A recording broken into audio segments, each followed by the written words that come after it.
Cricket వాస్తవంగా ఇదివరకు cricket గురించి అందరూ పాజిటివ్గానే ఉండేది. అయితే గీతే ఒకడు ధోని అభిమాని, ఒకడు కోహ్లీ అభిమాని, ఒకడు రోహిత్ శర్మ అభిమాని, ఒకడు సెహ్వాగ్ అభిమాని, ఇట్లాగా ఆ కోహ్లీని మా వాడిని సరిగ్గా ఆడనివ్వలేదు, లేకపోతే మా సెహ్వాగ్ని ఇబ్బంది పెట్టారు, ఇట్లాంటివి ఉండేది తప్పించి క్రికెట్కి వ్యతిరేకంగా కామెంట్స్ ఉండేది కాదు.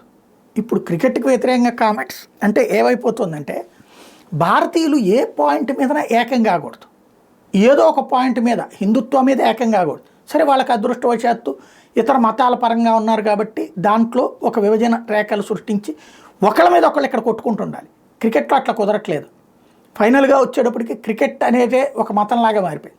క్రికెట్ అనేటువంటిది భారత జట్టు గెలవాలని ప్రతి భారతీయుడు కోరుకుంటాడు. అందులో మావాడు ఇంకో 2 రన్స్ ఎక్కువ కొట్టాలి, మావాడు ఎక్కువ వికెట్లు తీయాలి, ఇట్టగా అనుకోవచ్చును. కానీ ఫైనల్గా క్రికెట్ అనేటటువంటిది ఒక మతంలాగా మారిపోయి భారత జట్టు విజయాన్ని దేశభక్తిగా ఫీల్ అవుతున్నాను.